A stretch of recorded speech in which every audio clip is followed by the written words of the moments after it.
관계 실험실, 나와 타인을 연결하는 에너지 구조의 지도.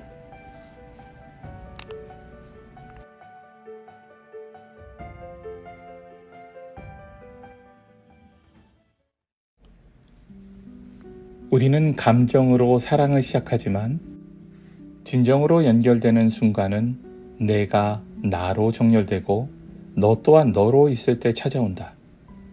관계는 맞추는 일이 아니라 서로의 존재의 결을 알아보는 일이다.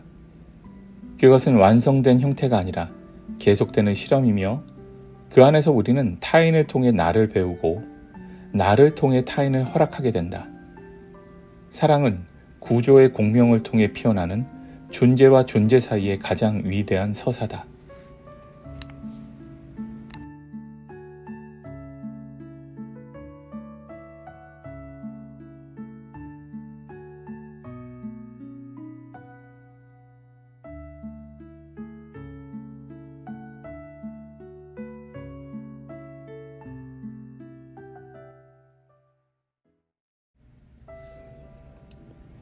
인간 관계라는 우주의 중심에 서다. 나는 누구인가? 이 고전적 질문은 철학의 영원한 테마였다. 그러나 우리는 너무 자주 이 질문을 고립된 자아로부터만 던진다. 정작 더 정확한 질문은 이쪽일지도 모른다. 나는 타인과 어떤 관계를 맺는 존재인가? 인간은 홀로선 존재가 아니다. 자율적 인간이라는 관념은 근대 이후 철학과 심리학의 중심축이었다. 나는 생각한다, 고로 존재한다는 데카르트의 선언은 인간을 분리된 의식의 주체로 정의했다. 그러나 휴먼 디자인은 이 전통적인 인간 이해에 조용하지만 단단한 반론을 제시한다. 인간은 고립된 존재가 아니라 상호 조건화된 에너지장이다. 말하자면 우리는 각자의 주파수 회로를 지닌 존재이며 그 주파수는 다른 사람과 만날 때 비로소 울림 혹은 왜곡이라는 형태로 드러난다. 존재의 감각은 관계 안에서 생긴다. 우리는 유년기 첫 애착에서 나라는 존재를 처음 감각하고 우정과 사랑을 통해 자기 경계를 실험하며 갈등과 이별을 통해 자기 인식의 문턱을 넘는다. 관계는 그래서 단지 삶의 일부가 아니라 존재가 출현하는 장이다. 이 점에서 자아는 하나의 독립적 개체라기보다 지속적인 상호작용 속에서 생성되고 갱신되는 관계적 구조물이다. 그러나 우리는 관계를 오해하며 산다. 현대 심리학은 관계를 감정의 차원에서 풀어낸다. 사랑은 애착에서, 갈등은 투사에서, 유대는 공감에서 비롯된다고 설명한다. 이러한 해석은 물론 유의미하지만 여전히 설명할 수 없는 이상한 끌림과 반복되는 패턴, 불가사의한 정체감이 남는다. 바로 여기에서 휴먼 디자인은 관계는 에너지의 사건이라고 말한다. 관계는 감정이나 생각이 아니라 두 존재의 구조적 주파수가 충돌하고 공명하는 메커니즘이다. 바디그래프라는 존재의 설계도. 휴먼 디자인에서 인간은 하나의 에너지 기계다. 9개 센터, 64개 게이트, 36개의 채널. 그 모든 것이 나의 정체성과 삶의 흐름을 결정짓는 설계도로 작동한다. 이 설계도가 다른 설계도와 만날 때 그 사이에서는 단지 친밀감 이상의 현상이 벌어진다. 타협, 우위, 전자기적, 동반의 형태로 구조적 상호작용이 생긴다. 관계란 두 구조 사이에서의 에너지 실험이다. 관계를 이해하는 것은 감정을 해석하는 일이다. 그것은 두 구조가 어떻게 만나는지를 관찰하고 측정하는 실험적 과정이다. 이때 진정한 통찰은 한 가지로 수렴된다. 관계를 관찰한다는 것은 곧 나 자신을 다시 조립하는 일이다. 나는 타인을 통해 내 오픈센터를 본다. 나는 갈등을 통해 나의 정의된 채널을 인식한다. 그리고 나는 관계라는 실험실 안에서 다시 나를 배워간다. 진정한 관계란 구조의 메커니즘이다. 감정의 드라마로 보던 관계를 이제 우리는 구조의 기하학적 메커니즘으로 볼 수 있어야 한다. 모든 만남의 끌림과 긴장, 사랑의 리듬까지 그 어느 것도 우연이 아니다. 그것은 설계다, 구조다. 그리고 그 구조는 매 순간 우리 사이에서 작동하고 있다. 인간은 관계를 통해 존재한다. 그리고 그 관계는 우주의 주파수가 교차하는 가장 미세한 실험실이다.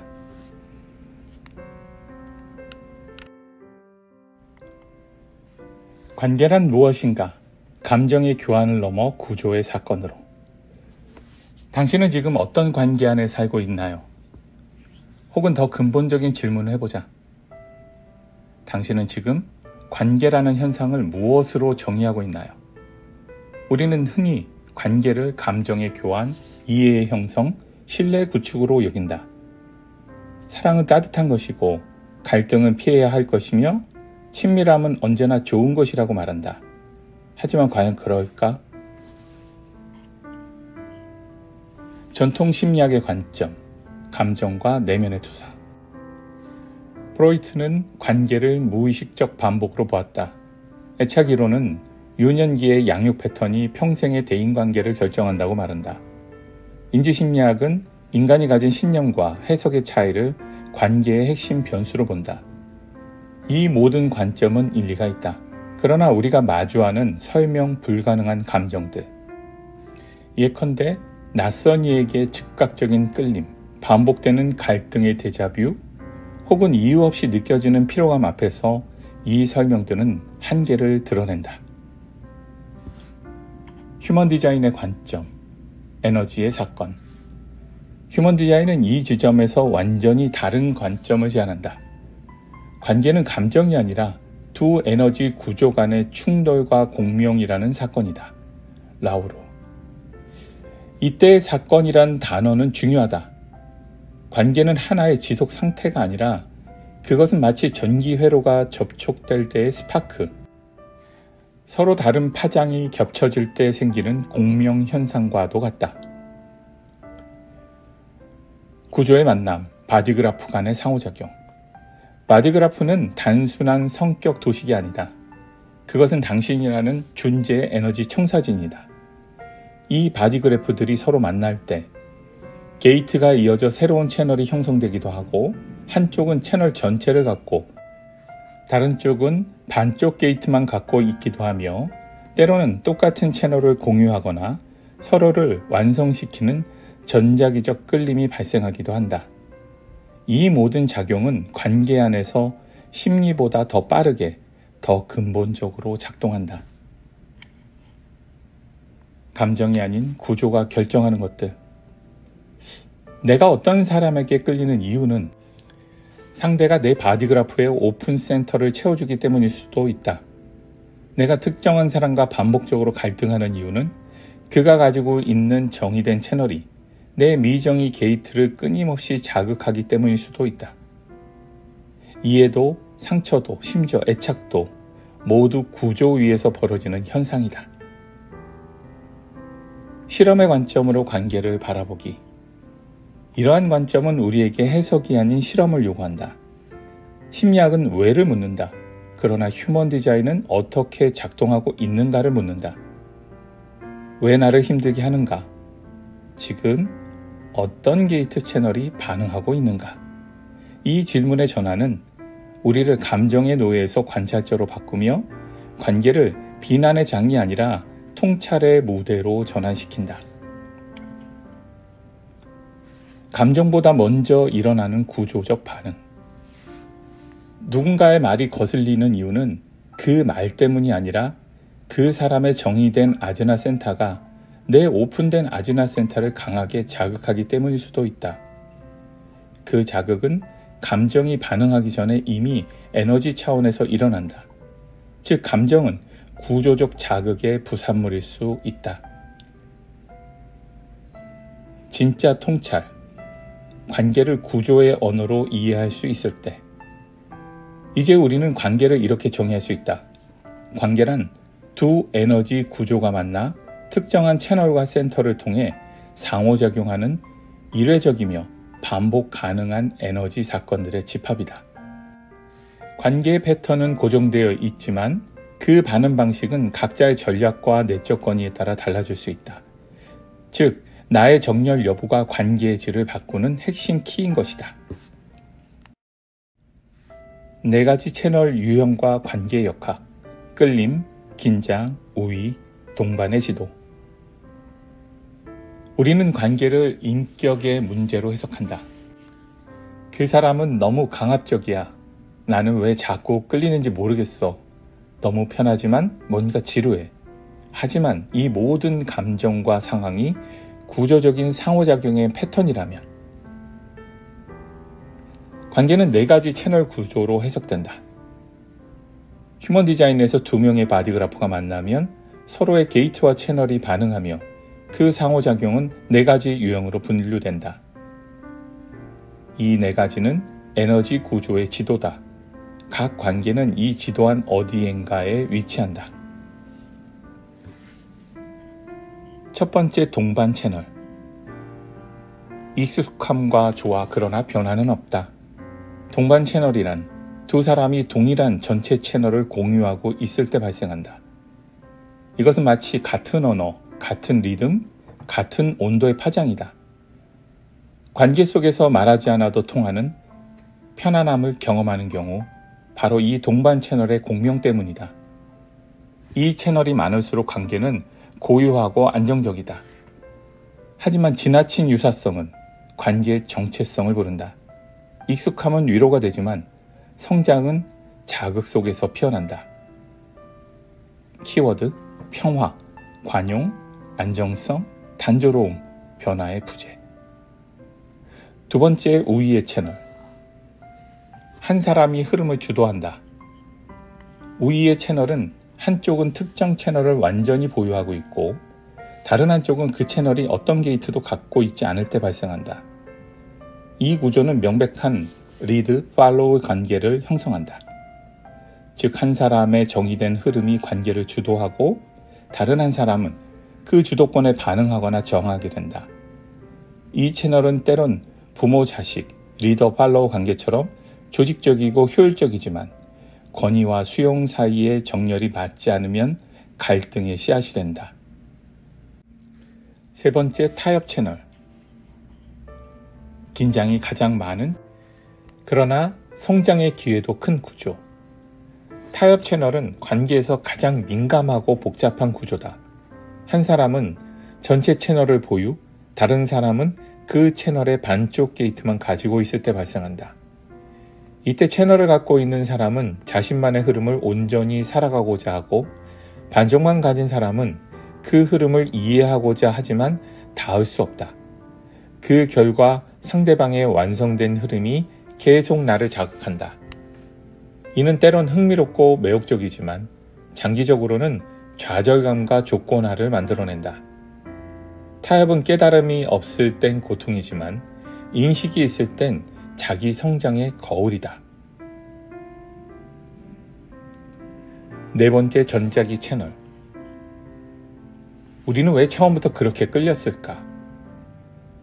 전자기 채널은 서로 다른 사람이 한 개씩 보완적 게이트를 가지고 있을 때 발생한다. 이 두 게이트가 만나면서 새로운 채널이 완성된다. 이 구조는 마치 자석처럼 끌리는 감각, 나의 일부가 타인을 통해 완성되는 느낌을 만든다. 첫눈에 반한 사랑, 운명 같은 만남이 이 구조에서 비롯된다. 그러나 전자기 채널은 초기 자극은 강력하지만 지속 가능성을 보장하지 않는다. 정렬되지 않은 상태에서의 이 구조는 의존, 중독, 고통의 루프로 흘러갈 수 있다. 이것은 옳고 그름의 언어가 아니다. 이 4가지 채널 유형은 좋은 관계, 나쁜 관계를 말하지 않는다. 그것은 단지 지금 우리 사이에서 무슨 구조가 작동 중인가를 보여주는 지도일 뿐이다. 이 지도를 통해 우리는 불필요한 오해를 줄이고 의미 없는 감정의 탓을 멈추고 관계를 관찰하고 선택할 수 있는 힘을 갖게 된다. 회로로 보는 관계의 큰 그림, 우리는 어떤 파동으로 연결되는가? 우리는 누구와도 연결될 수 있습니다. 하지만 진정으로 공명하는 연결은 내 존재의 파동과 상대의 파동이 서로 구조 위에서 울림을 낼 때에만 시작됩니다. 그 울림은 감정 이전의 현상이고 그 울림은 좋다 혹은 맞다가 아니라 이해되지 않아도 진동하는 것입니다. 휴먼 디자인에서 말하는 회로란 그 사람의 바디그래프 안에서 에너지가 흐르는 존재의 방향성과 언어를 말합니다. 이 회로는 총 4가지 그룹으로 나뉘고 그 중 3그룹은 개인, 집단, 부족, 각각 2개의 하위 회로를 지니고 있습니다. 그리고 마지막 하나, 통합 회로에는 단 하나의 독립된 파동으로 존재합니다. 지금부터 우리가 사랑하고 상처받고 함께 잊고 떠나는 그 모든 장면 뒤에 숨어있는 회로의 언어를 함께 읽어봅니다. 첫째, 통합회로. 나는 외부와 반응하지 않는다. 나는 나로 존재한다. 통합회로는 가장 근본적입니다. 가장 깊고 가장 고유하며 가장 자기 정렬에 충실한 회로입니다. 이 회로를 가진 사람은 관계보다 먼저 나는 지금 나로 살아가고 있는가를 묻습니다. 사람들과 어울리기보다 자신의 흐름에 맞춰 사는 것을 우선시하고 타인에게 끌려가는 대신 자기 나침반에 반응합니다. 그래서 그들은 종종 냉정해 보이지만 사실은 가장 순도 높은 자기 충실성을 살아내는 이들입니다. 두 번째, 개인회로. 나는 다르다. 그리고 그 다름의 세상을 움직인다. 개인회로는 변화의 에너지장입니다. 자신만의 리듬과 논리로 세상을 느끼고 그 감각은 종종 예측 불가능하며 종종 외로워 보입니다. 그리고 2개의 하위 회로로 나뉩니다. 노잉 회로는 직관과 영감, 설명할 수 없어도 옳다고 믿는 감각입니다. 그냥 그렇게 느껴졌어라는 말이 잘 어울립니다. 센터링 회로는 자기 정렬, 자기 존중의 흐름, 세상이 뭐라 해도 나는 나로 살아야 한다는 내면의 절대성입니다. 개인 회로는 타인과 함께 있으면서도 스스로를 잃지 않아야 하고 때로는 고립을 감수하면까지 자기 자신의 진실을 지켜야 하는 존재들입니다. 세 번째, 집단회로. 우리는 함께 이해하고 함께 기억하며 존재한다. 이 회로는 의미를 공유하고 경험을 해석하며 함께 살아가는 방식을 탐구하는 에너지입니다. 집단회로는 2개의 갈래로 나뉩니다. 언더스팅 회로는 논리, 패턴 예측 가능한 구조, 왜 그런 행동을 했는지 설명해줘 라고 묻는 회로입니다. 센싱 회로는 감정, 기억, 이야기, 그때 우리가 함께 걸었던 그 밤 기억나 라고 말하는 회로죠. 이들은 관계에서 함께 의미를 만들고 함께 과거를 돌아보며 함께 해석하는 존재가 되는 것을 중요하게 여깁니다. 네 번째, 부족 회로. 우리는 함께 살아남아야 한다. 이 회로는 인간이 가진 가장 원초적인 관계의 언어입니다. 서로를 지키고 보호하고 함께 버티는 구조. 사랑은 감정이 아니라 책임과 조건, 생존의 계약입니다. 부족 회로는 이 2가지로 나뉩니다. 에고 회로는 거래와 보상의 흐름, 내가 너를 돕는 대신 너도 나를 책임져야 해 라는 구조입니다. 디펜스 회로는 보호와 양육의 본능, 넌 내 사람이니까 무조건 지켜. 이 회로엔 타협이 없습니다. 그것은 헌신이자 생존의 기억입니다. 회로는 왜 중요한가? 관계 분석의 심층 언어. 이쯤에서 질문이 떠오를 수 있습니다. 그래서 이 회로들이 실제로 관계 분석에 어떤 역할을 하는가? 휴먼 디자인에서 파트너십 관계 분석이란 단지 이 2사람의 차트를 비교하는 것이 아닙니다. 그것은 각자의 회로가 어떤 방향성을 띠고 있는지, 그 회로들이 어떤 방식으로 상호작용하며 공명하고 혹은 충돌하는지를 읽어내는 과정입니다. 예를 들어 한 사람이 집단의 이해회로 중심이고 다른 한 사람이 개인 회로의 직관 중심이라면 그 둘 사이에서는 이유와 설명을 원하는 사람과 그냥 느껴져서를 말하는 사람이 서로 평행선을 그릴 수 있습니다. 또는 한 사람은 부족의 에고 회로로 헌신과 역할 분담을 요구하고 다른 한 사람은 통합 회로로 자기 중심의 삶을 고수할 때 그 관계는 자연스럽게 내가 너에게 기대하는 것 또는 너는 왜 혼자 있으려 하느냐는 존재의 언어 차이로 갈라지게 됩니다.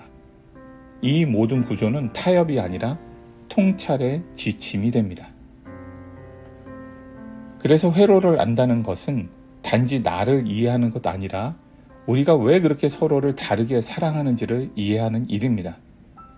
그리고 이것이야말로 휴먼 디자인이 말하는 관계는 구조의 실험이라는 진술이 의미를 갖게 되는 이유입니다. 회로는 관계의 본질을 비춰주는 거울입니다. 그 거울 앞에서 우리는 내가 옳다가 아니라 나는 이렇게 작동한다라고 말할 수 있어야 합니다. 그때 비로소 우리는 타인을 바꾸려는 시도를 멈추고 그들의 회로를 존중하며 만나는 기술을 배우게 됩니다. 전략과 권위, 나로 살면서 너와 함께 있는 연습. 우리는 관계에서 자주 이런 질문을 던집니다. 어떻게 해야 이 관계가 잘 될까? 왜 저 사람은 내 마음을 몰라줄까? 이걸 계속 이어가야 할까 아니면 놓아야 할까?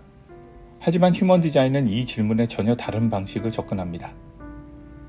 그 관계에서 당신은 당신답게 살아가고 있나요? 이 질문이 먼저라고 말합니다. 전략과 권위는 관계를 조절하는 기술이 아니라 자기를 정렬하는 방식입니다. 이 개념은 단순히 어떻게 반응하는가를 넘어서 내가 누구인가에 맞게 선택하고 살아가는 법을 말합니다. 전략이란 무엇인가? 전략은 각 타입이 세상과 상호작용할 때 사용하는 자연스러운 방식입니다. 제너레이터는 응답한다. 프로젝터는 초대를 기다린다. 매니페스터는 알린다. 리플렉터는 기다린다. 이 전략은 상황을 제어하는 기술이 아니라 자신의 에너지를 무리 없이 흘러가게 하는 방향성입니다. 관계 안에서 전략을 따른다는 것은 상대를 움직이려는 게 아니라 내 파동에 자연스럽게 반응할 수 있는 조건을 허락하는 것입니다. 권위란 무엇인가? 내적 권위는 내가 언제 무엇을 따를 때 진짜 내 결정을 내릴 수 있는지에 대한 기준입니다. 감정의 권위란 감정의 물결이 지나간 후에, 직관의 권위, 순간의 몸의 반응, 천골의 권위, 아, 응 이라는 천골에서 나오는 배의 소리, 에고 권위, 나를 위한 욕망의 진정성, 자아의 권위, 방향감각, 자기 목소리, 환경의 권위, 말할수록 드러나는 외부의 피드백, 권위 없음, 기다림과 타인의 거울. 관계 안에서 권위를 따른다는 것은 상대의 속도에 휘둘리지 않고 나의 리듬, 나의 타이밍, 나의 신호를 따르는 일입니다. 관계 안에서 나로 있다는 것의 의미. 우리는 종종 관계를 양보와 배려의 이름으로 스스로를 잃어버렸습니다. 하지만 휴먼 디자인은 말합니다. 당신이 나 자신으로 정렬될 때 그제서야 진짜로 타인을 만날 수 있다. 이것은 이기심이 아닙니다. 이것은 존재의 진실함에 대한 충실함입니다. 관계는 우리가 맞추는 것이 아니라 우리가 각자 정렬될 때 비로소 발생하는 공명입니다. 전략과 권위를 따른다는 것의 실제. 감정 권위를 가진 사람이 즉각적인 답을 요구받았을 때 시간을 갖는 것이 사랑의 방식입니다. 초대를 기다려야 하는 프로젝터, 먼저 관계를 끌고 나가려 할 때 그 에너지는 소진되고 오해를 낳습니다. 천골의 반응으로 움직이는 제너레이터는 좋은 관계가 아닌 생각만 해도 활력이 도는 관계를 따라가야 합니다. 전략과 권위를 따른다는 것은 결국 지금 내가 정렬되어 있는가라는 근본적인 질문을 관계 안에 던지는 일입니다. 관계란 나로 살면서 너와 함께 있는 연습이다. 그것은 맞추는 기술이 아니라 흐트러진 나를 먼저 되찾는 과정입니다. 나로 살기 위한 선택, 내 권위를 지켜내는 결단. 그것이 쌓일 때 우리는 상대를 조절하는 방식이 아닌 존중하는 방식으로 사랑할 수 있게 됩니다. 진정한 관계는 성장의 실험실이다. 인생은 질문으로 가득 찬 실험실입니다. 그리고 그 질문들 중 가장 끈질기고 가장 고통스럽고 동시에 가장 성장하게 하는 질문은 언제나 관계 안에서 솟구칩니다. 우리는 누군가를 만나고 사랑하고 갈등하고 이별합니다. 그리고 또다시 어떤 인연 앞에 조심스럽게 서게 됩니다. 그 모든 장면은 때로는 우연 같지만 휴먼 디자인은 조용히 이렇게 말합니다. 그건 우연이 아니라 당신 존재 구조의 실험이었다고. 관계는 우리를 가장 빨리 그리고 가장 깊이 자기 자신에게로 돌아가게 하는 구조입니다. 왜냐하면 타인은 나의 조건화를 가장 정확하게 비추어주는 거울이기 때문입니다. 내가 아직 나의 전략을 따르지 않을 때, 내가 내 권위로 결정하지 않을 때, 내가 내 회로의 리듬을 잊고 있을 때 그것은 언제나 타인과의 긴장으로 나타납니다. 그러나 관계는 단지 사랑의 무대가 아니라 자기 실험의 리트머스지입니다. 이 실험실 안에서 우리는 진짜 질문과 마주하게 됩니다. 나는 지금 나의 흐름대로 살아가고 있는가? 이 관계 안에서 나는 나의 전략과 권위를 따르고 있는가? 나는 나의 회로를 그리고 상대의 회로를 존중하고 있는가? 진정한 관계란 나를 숨기는 연기가 아닙니다. 나를 드러내는 용기입니다. 진정한 사랑이란 무언가를 주는 행위가 아니라 서로가 서로를 존재 자체로 허락하는 공간입니다. 그리고 이 모든 과정을 통해 우리는 마침내 이런 태도를 배우게 됩니다. 기대보다 관찰이 많아지고 통제보다 수용이 많아지며 설명보다 존재로서 머무는 시간이 많아진다는 것. 그것이 바로 사랑의 성숙입니다. 그래서 우리가 관계를 통해 겪는 모든 건 실패가 아닙니다. 그건 진화의 순간들이고 의식의 연습장이며 우리가 사람으로 태어난 이유 중 하나일지도 모릅니다. 관계는 이 세상에서 우리가 겪는 가장 강력한 훈련장입니다. 그리고 그 훈련장은 이렇게 묻습니다. 당신은 지금 당신 자신으로 살아가고 있나요? 이 질문에 매 순간 정직하게 응답할 수 있다면 우리는 비로소 타인을 통해 나를 배우고 나를 통해 타인을 허락하는 존재가 될 수 있습니다. 그러나 당신 안에서 시작된 이 질문은 오늘도 그리고 앞으로도 조용한 실험처럼 계속될 것입니다. 진정한 관계는 완성이 아닙니다. 계속되는 끊임없는 실험입니다. 그리고 그 실험은 우리가 인간으로 태어난 이유 중 하나일지도 모릅니다. 감사합니다.